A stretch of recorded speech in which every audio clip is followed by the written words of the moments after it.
ali junto ao templo, perto do gasofilácio, a Bíblia diz.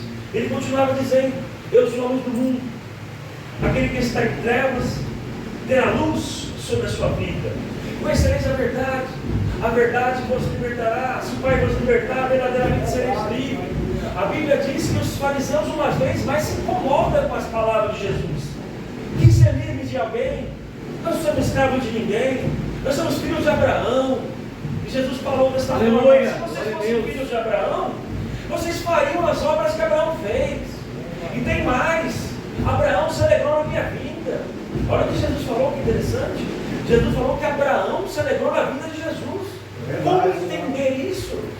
Se Abraão está lá em Gênesis, e Jesus está aqui nos Evangelhos, quando foi que Abraão se alegrou na vida de Jesus? É a Bíblia que está falando aqui. É porque a Bíblia também trata com as coisas com tipologia. Por exemplo, na ocasião que Abraão se alegrou na vida de Jesus, foi numa tipologia. Em qual tipologia? Quando Abraão vai levar o seu filho lá no monte para sacrificar, porque Deus pediu Isaac para Abraão. Abraão, obediente, leva o seu filho, coloca o seu filho no altar, e quando ele estende o cutelo para matar o seu filho, a voz de Deus brada do alto e diz: Abraão, não faças tal, porque eu vi agora que você não me negaste o seu único filho. E quando Abraão olha para o lado, ele vê um cordeiro, que representa Cristo. João Batista vai dizer, quando vê Jesus vindo: eis o cordeiro de Deus que tira o pecado do mundo. Abraão olha para o lado e vê um cordeiro, e na tipologia o cordeiro representa Cristo. E foi nessa ocasião que Jesus está dizendo que Abraão se alegrou na sua vinda, quando ele vê o cordeiro que ele vai agora colocar no lugar de Isaac para ser apresentado e oferecido a Deus. O Isaac representa nós, era para nós morrer ali, mas o cordeiro veio e morreu no nosso lugar. Então, como Abraão, se alegre nessa noite, porque nós temos a liberdade de continuar vivo e adorando ao Senhor na beleza da sua santidade. Aleluia! A Bíblia vai dizer que os fariseus perguntam para Jesus: mas você não tem nem 50 anos? Como é que viste Abraão? Jesus responde dessa forma: antes que Abraão existisse, eu sou. A Bíblia diz que então os fariseus pegam pedras para tirarem Jesus. Olha o que aconteceu aqui: as pedras que eram para aquela mulher, eles agora vão querer atirar em Jesus. Então Jesus é aquele que compra a nossa briga, irmãos. As pedras eram para nós, eles queriam atirar em Jesus. A Bíblia diz que Jesus se retira do templo. É onde começa o capítulo 9 aqui no Evangelho de João. E quando Jesus ia passando, viu um homem cego de nascença. E os discípulos vão perguntar a Jesus. Então sai Jesus e os discípulos do templo. Eles saem do templo e passam por uma das portas que tinha sobre os muros de Jerusalém. A saber, eram 12 portas. Segundo Neemias, eram 12 portas. E quando eles saem do templo, eles veem esse homem cego de nascença aqui, que estava a mendigar. Mas cabe ressaltar que não só era esse homem que estava a mendigar, eram muitas pessoas nesses lugares estratégicos. Qual? Onde as pessoas entravam e saíam para ir ao templo. Muitos ficavam a mendigar, era muita gente. Lembra também o coxo que ficava na Porta Formosa, Atos capítulo 3? Eram muitas pessoas em situações de rua, muitas pessoas a mendigar. Só que chama a atenção dos discípulos esse homem aqui. Esse homem vai chamar a atenção, ao ponto de perguntarem a Jesus, falando para Jesus: mestre, os discípulos de Jesus perguntaram: mestre, quem pecou, este ou seus pais, para que nascesse cego? O interessante é que tinha muitas pessoas nessa situação, coxos, cegos, todo mundo ali pedindo uma ajuda. Aleluia. Mas esse homem chama a atenção dos discípulos. Era um homem cego. Eles vão perguntar a Jesus o que havia acontecido, se esse homem havia pecado ou se era os seus pais que haviam pecado para ele estar nessa situação. Aleluia, glória a Deus. Cabe ressaltar o porquê de chamar a atenção dos discípulos sobre a vida desse homem? Muitos teólogos dizem que esse homem não tinha os seus globos oculares. Ele não só era cego, mas ele não tinha os seus olhos. E alguém que vê esse homem nessa situação, realmente chama a atenção. E faz sentido isso? Por que faz sentido ele não ter os globos oculares? Porque quando Jesus ele vai cuspir ao chão, fazer saliva misturada a barro, ele aplica os olhos do cego. Para quê? Para preencher o espaço vazio com a mesma matéria-prima do que o homem foi formado da terra, e manda ele se lavar. Então faz sentido. Por isso que chama a atenção dos discípulos ao perguntarem duas coisas: se havia ele pecado ou os seus pais. Não teria como ele ter pecado. Por quê? A Bíblia diz que ele era cego de nascença. Aleluia. Mas perguntaram também se por acaso seus pais haviam pecado. Por que dessa pergunta? Porque a Bíblia diz,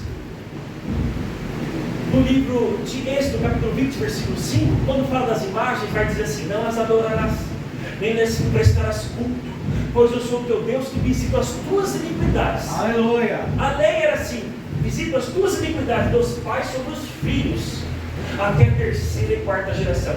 Então havia maldições que a lei trazia sobre o pecador, sobre o idólatra. Tinha maldições.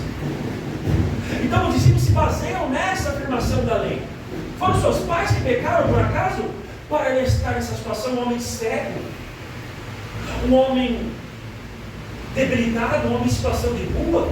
E Jesus vai responder: nem ele pecou, nem os seus pais. Aleluia. Mas tudo isso aconteceu para que se manifestem nele, no cego, as obras de Deus. Olha a resposta de Jesus para os discípulos: a vida desse homem não é porque lançaram alguma praga ou porque é alguma maldição hereditária, não. O que está acontecendo na vida dele é para que o nome de Deus seja glorificado. Deus faz isso nas nossas vidas, porque se tiver tudo certo, como o nome de Deus vai ser glorificado? Se todo mundo tiver empregado, como o nome de Deus vai ser glorificado? Se todo mundo tiver com saúde, como o nome de Deus vai ser glorificado? Se não tiver alguma coisa para fazer na nossa vida, como Ele vai manifestar a glória dele na nossa vida? Como nós vamos saber que Deus é poderoso? Então, quando acontece o desemprego, Deus vem e abre porta. Quando tem enfermidade, Deus vem e cura. Quando tem problema, Deus vem e resolve. Aí nós falamos o quê? Bendito seja o nome do Senhor. Então era para que o nome de Deus seja glorificado na vida desse cego. Como? Curando ele. Como curar alguém que não tem olhos? Deus, Ele é poderoso. Ele ainda cura câncer. Ele ainda cura o vírus da AIDS. Ele é poderoso em tudo isso. Então era para que o nome de Deus fosse glorificado na vida desse homem. Perceba ainda que dentro das Sagradas Escrituras nós vamos ver aqui uma cura de cegueira. Mas existem outras passagens dentro das Sagradas Escrituras de cura de cegueira também. Aleluia. Por exemplo, Bartimeu, cego, ele ouve Jesus passar e diz, começa a gritar: filho de Davi, clamar: filho de Davi, tem misericórdia de mim. É porque clamor na orelha significa gritar: tem misericórdia de mim. Jesus para atender ele e pergunta: o que queres que eu te faça? Ele diz: eu quero ver. Jesus diz: então veja. Então o cego Bartimeu é curado ali. Foi instantâneo, na hora. Glória a Deus. No capítulo 7 do Evangelho de Marcos, a Bíblia diz que trazem um homem cego até Jesus. E Jesus ora por esse cego e diz: vês alguma coisa? Eu vejo homens que caminham como se fossem árvores. Jesus ora de novo nele e diz: agora vês? E ele começa a enxergar de novo. Perceba que eu estou falando de uma mesma deficiência física chamada cegueira, três formas diferentes de Jesus trabalhar. Como? Esse aqui no capítulo 9 que eu estou pregando, ele foi se lavar lá no tanque de Siloé, voltou vendo. Bartimeu, Jesus falou: vê. E o homem enxergou na hora, cura instantânea. No capítulo 7 do Evangelho de Marcos, foi curado através de quê? De oração. Aleluia. Olha que interessante. Uma mesma deficiência física, três formas diferentes de Jesus trabalhar ou curar. O que nós aprendemos aqui? Que Deus ou Jesus não está limitado à sua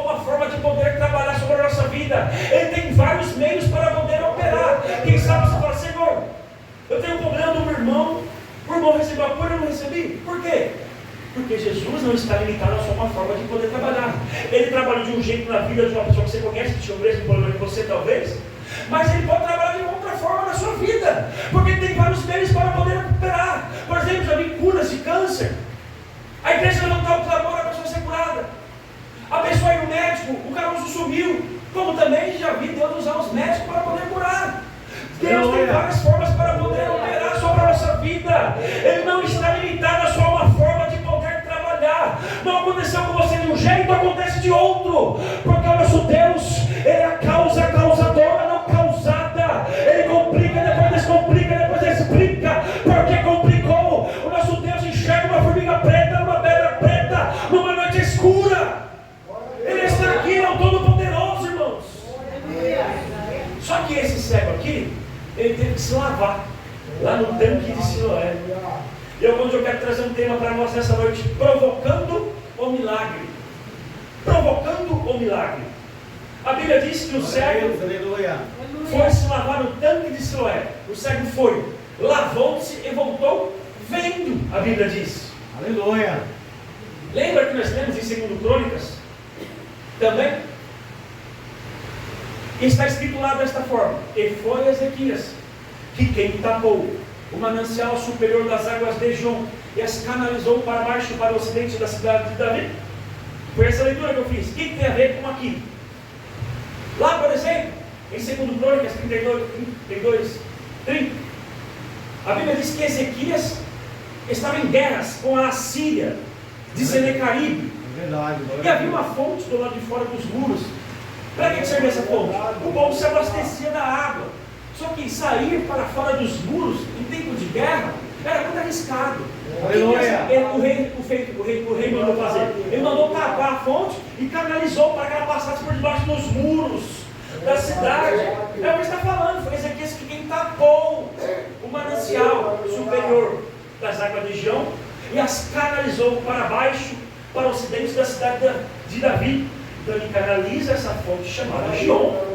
A arqueologia vai confirmar isso, porque em escavações encontraram um tanque chamado Siloé, que é esse tanque aqui do capítulo 9, que vem de uma fonte dos lados de fora do muro da cidade, que é essa fonte chamada Gihon.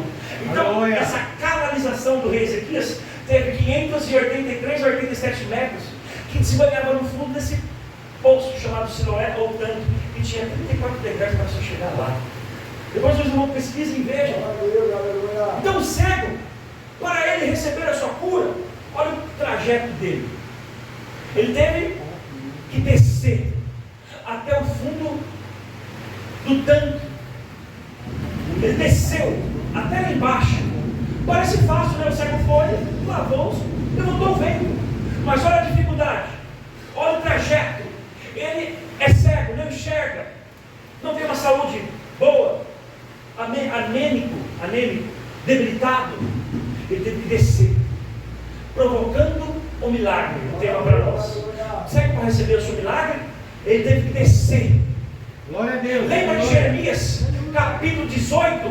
A Bíblia diz que Jeremias desceu até a casa do oleiro. Quando ele chegou lá, ele viu o oleiro fazendo vasos, trabalhando no barro, fazendo vasos. Aleluia. E Deus deu uma parábola para ele e falou: está vendo, Jeremias? Esse oleiro trabalhando sobre barro, fazendo vasos, assim sou eu com a casa de Israel. Eu faço um vaso novo, ainda que o vaso venha se quebrar, está nas minhas mãos, eu faço de novo um vaso novo. Mas para Deus quebrar o vaso e fazer um vaso novo, temos que descer na olaria de Jeová. Ei, lembra de Zaqueu? A Bíblia diz que Zaqueu era de pequena estatura. Zaqueu também tinha o problema de ser publicano. Ele queria ver Jesus passar, mas por ser de pequena estatura não ia conseguir ver, porque a multidão tampava Jesus. Então ele tinha esse problema de ser de pequena estatura, e também tinha um problema de quê? De não ser bem visto pelo povo. Ele não era bem visto pelo povo. E o que ele faz? Ele sobe na figueira. Por que ele não era bem visto pelo povo? Porque um judeu que trabalhava para Roma, glória a Deus, era um traidor. Porque os publicanos cobravam muito mais do que era para ser cobrado. Moço, Preste atenção aqui. Deus está falando com você. O que é esse verso? Então Zaqueu sobe na figueira. Fala que ninguém me vê. E aqui eu vejo Jesus. Aleluia. Está passando Jesus com a multidão.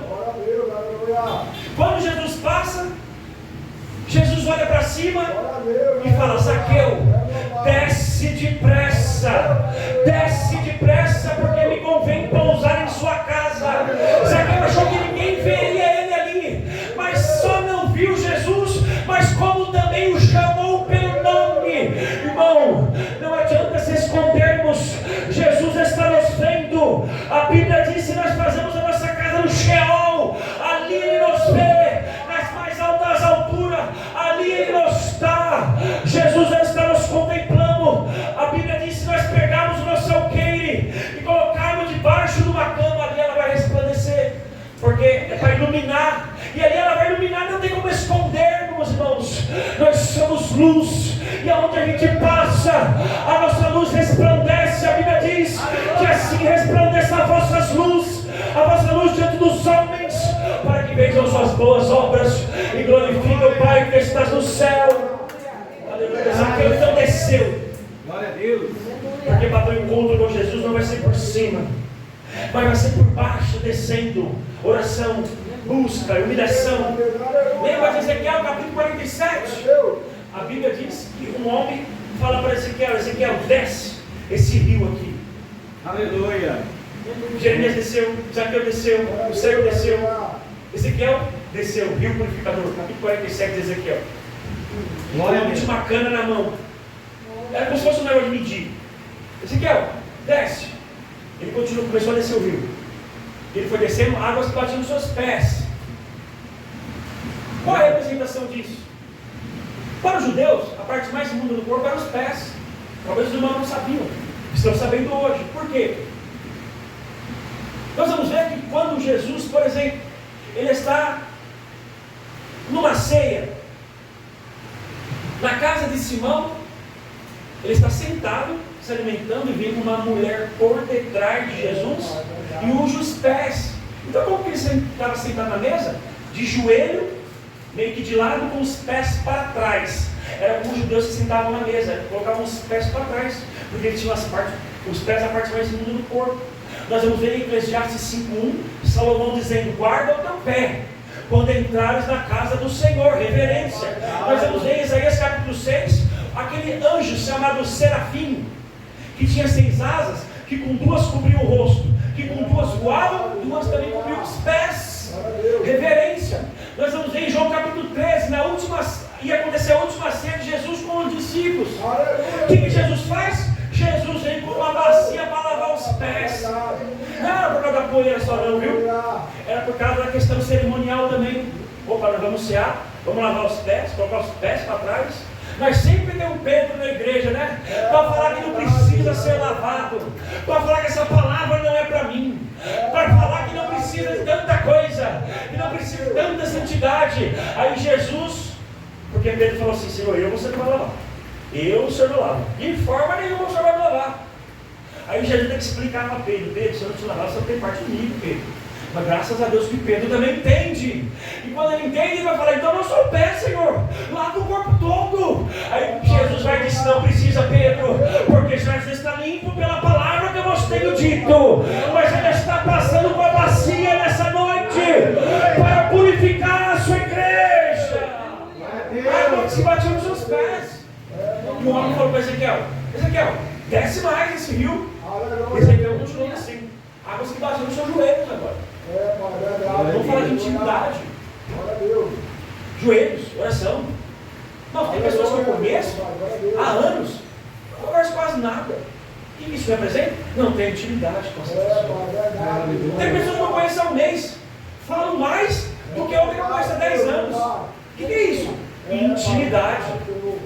Então, o nosso nível de intimidade não é pelo tempo que nós conhecemos, mas por aproximação, por abrir o coração e ter como conversar. Nós vamos ter intimidade. Como que está o nosso nível de intimidade com Cristo? Tem pessoas que já chegou agora na igreja Tem mais intimidade de crente que tem 10 quilos de na igreja. O que é isso? É intimidade. E nós só passamos a ter intimidade quando nós conversamos. Quanto menos conversa, menos intimidade. Certo? Então Jesus está dizendo para nós nessa noite: eu quero ter intimidade com pessoas aqui. Aleluia. Quero que você se abra comigo. Pode contar os seus problemas. Pode se abrir para mim. Pode falar o que está acontecendo. Eu quero te ajudar. Eu quero ser seu amigo. Porque em João está dizendo: já não nos chamamos mais de servo. Porque o servo não sabe o que faz. Como assim? O servo só sabe fazer o que manda. Mas não chamamos mais de servo. Porque o servo não sabe o que faz. Mas nos chamamos de amigo. Aí fala agora de intimidade. Opa, você é servo? Sempre está para servir. Mas o amigo está para contar os problemas e ser ajudado. Jesus está dizendo: eu não quero só que você seja servo, mas amigo também. Vamos contar as necessidades, os problemas, e eu vou te ajudar a resolver. Temos que ter intimidade. Aleluia. E não é por anos de convivência a intimidade. É por aproximação, em se abrir, em falar. E Ele está aqui para nos ouvir nessa noite. Você pode contar os seus problemas, que eu vou ajudar a resolver. Aleluia. A Bíblia diz quando falou: Ezequiel, desce mais. Águas que batiam nos seus lombos, a Bíblia diz. Lombos do Aurélio é cintura. Qual é a representação de cintura aqui na parte espiritual? Tudo isso que Ezequiel está falando tinha algum significado para o povo de Israel. Santidade, águas nos pés, água no joelho, intimidade, aproximação. E nos lombos? Ou na cintura? Qual é o significado? Os judeus, eles usavam um cinto na cintura. Quando eles estavam trabalhando, eles usavam um cinto. E quando você vê relatado assim na Bíblia, cingir os nossos lombos, era colocar o cinto. É isso. Na própria armadura, que Paulo vai falar em Efésios capítulo 6, fala cingir os nossos lombos, é porque a ornamentária tinha um cinto que prendia. Então o judeu, quando estava no campo, ele cingia os lombos, ele colocava um cinto, porque estava no campo. E no cinto colocava ferramentas também. Mas quando eles chegavam em casa, eles tiravam o cinto. Agora não, agora em casa. Aleluia. Tranquilidade, repouso, vou descansar. E cingir os lombos aqui para Ezequiel significa que não era mais hora de ficar no conforto. Era hora de ir para o campo. Era hora de trabalhar. Era hora de botar a mão no arado. Porque lembra de Davi? Davi era para ir para a guerra, ficou no palácio. O que aconteceu? Ele viu que não era para ver e fez que não era para fazer.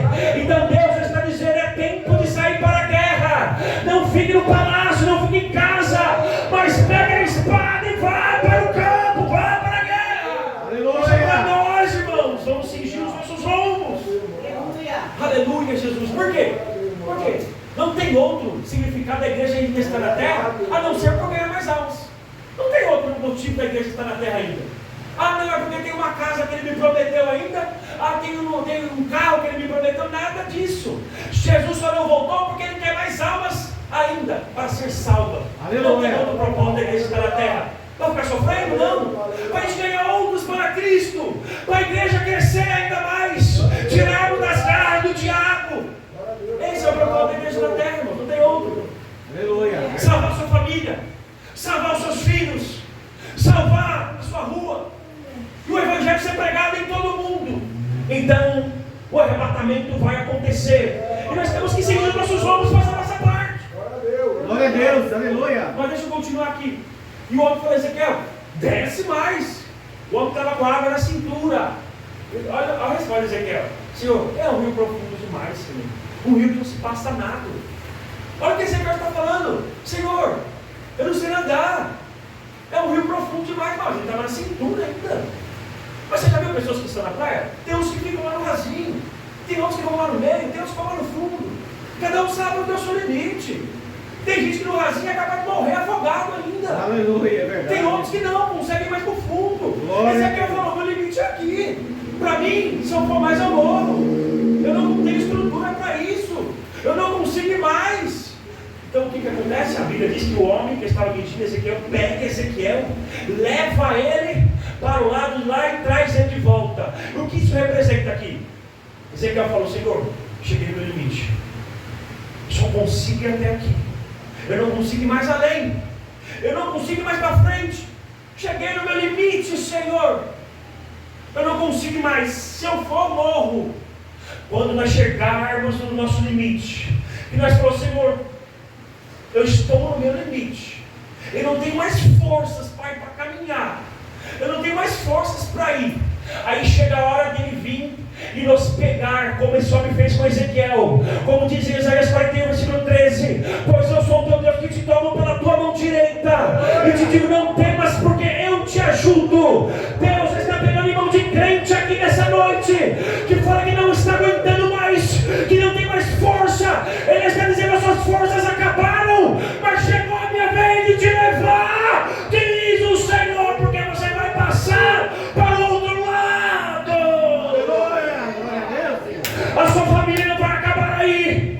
O seu ministério não vai acabar desse jeito. No meio do caminho, não. Ele te pega e diz, a obra continua. Vamos, vamos, vamos. Rapassou e me decanta, Ramanai. Ele está te levando e está dizendo, não temas, porque se passarem pelas águas, elas não te submergirão. Por quê? Porque Ele está pegando na nossa mão nessa noite. E Ele está dizendo, você não vai morrer. Essas águas não vão te afogar. O salva-vidas Jesus Cristo está aqui nessa noite, dizendo, eu te levo. Aleluia. Passou e me decanta, Ramanai. Aleluia, Senhor Jesus. O cego teve que descer.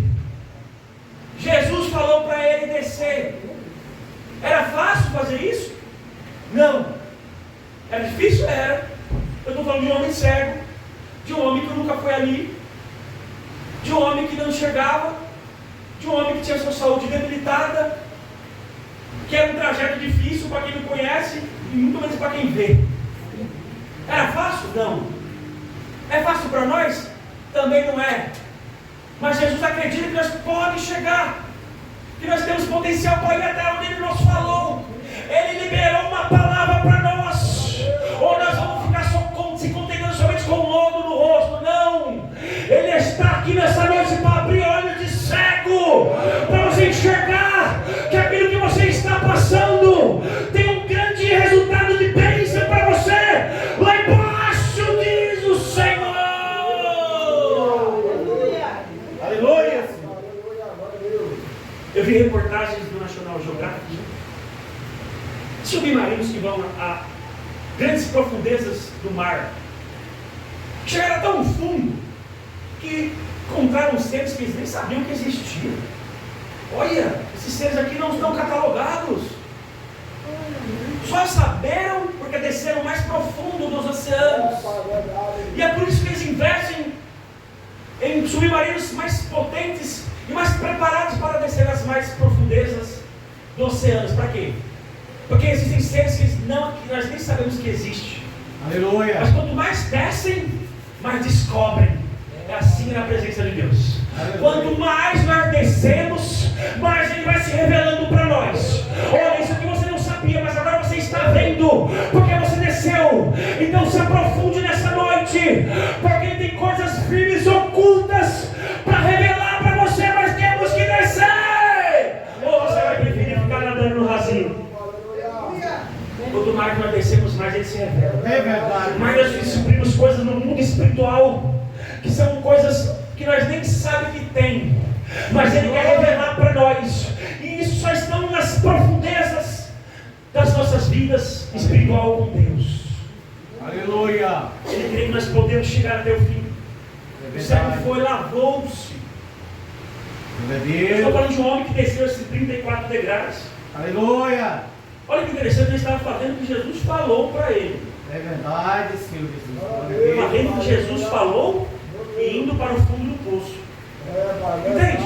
Parece que quanto mais nós fazemos a obra de Deus, nós parece que nós estamos indo para o fundo do poço.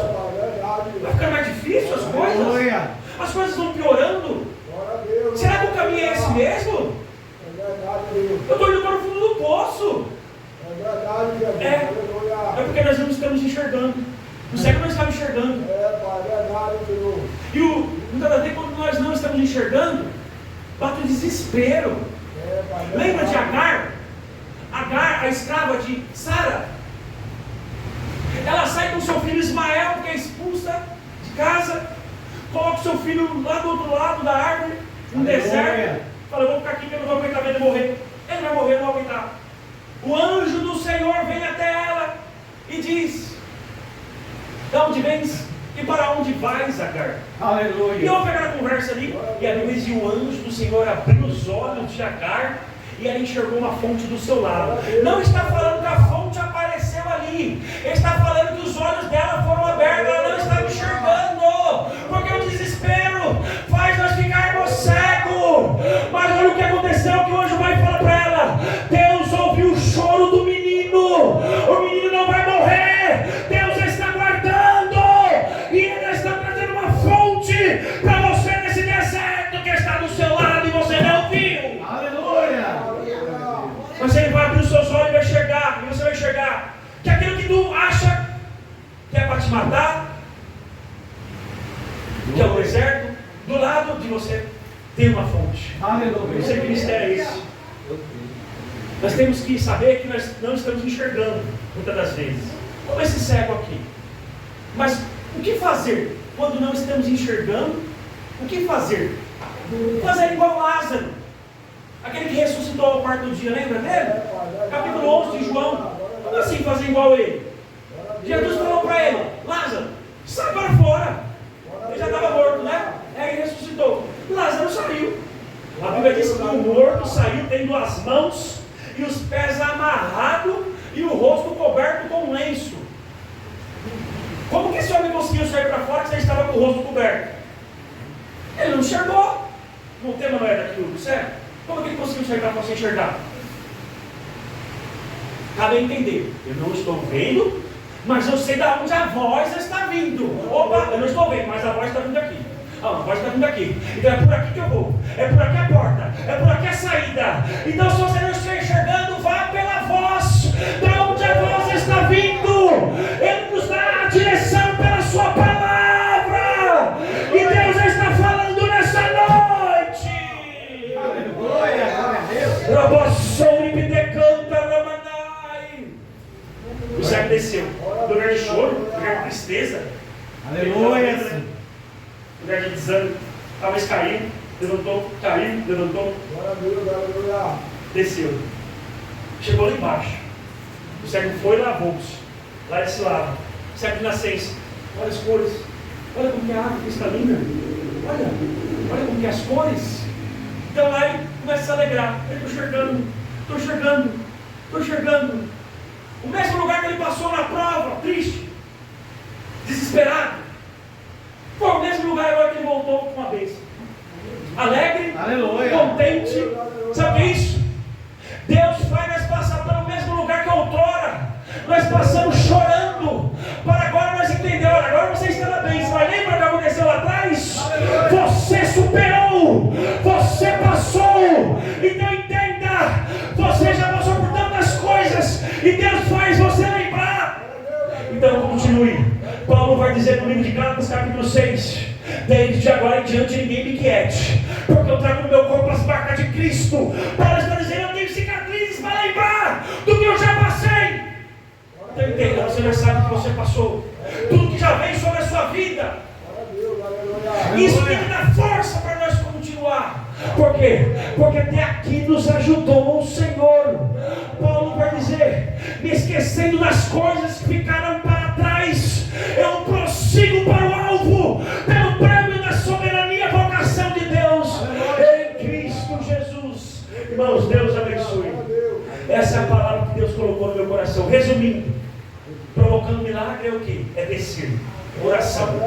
Tudo que acontece na nossa vida vem por causa da oração. Aleluia. Continue orando, continue descendo, ainda que você esteja achando que está tudo piorando. Quando nós chegarmos lá embaixo, nós vamos voltar cantando o hino da vitória, porque Deus vai nos abençoar e nós vamos enxergar aquilo que nós não estamos vendo. E a Bíblia diz que quando o cego chegou lá em cima, o cego que agora não era mais cego, né? A Bíblia dizia os vizinhos. Nós não lemos esses versículos, eu não li, porque é um versículo depois do 7. Diz assim: e os vizinhos, e os que antes tinham visto a mendigar, perguntavam: mas não é esse que estava sentado a pedir esmola? Glória a Deus. Aleluia a Deus, compadre. Está enxergando? Aleluia. Glória a Deus. Até os seus vizinhos vão ter que saber que Deus é na sua vida. Aleluia. Começou a trabalhar, né? Não está trabalhando agora, porque está acordando cedo agora. Vamos tirar as costas. Então receba essa palavra nessa noite de hoje. Deus vai mudar a sua história. E até aqueles que te rodeiam lá onde você mora vão ver que Deus é na sua vida, ao ponto de ficarem perguntando um para o outro. Entenda, tem que ver que Deus é na nossa vida. Porque a Bíblia diz: e mostrarei a diferença daquele que serve e daquele que não serve ao Senhor. Aleluia.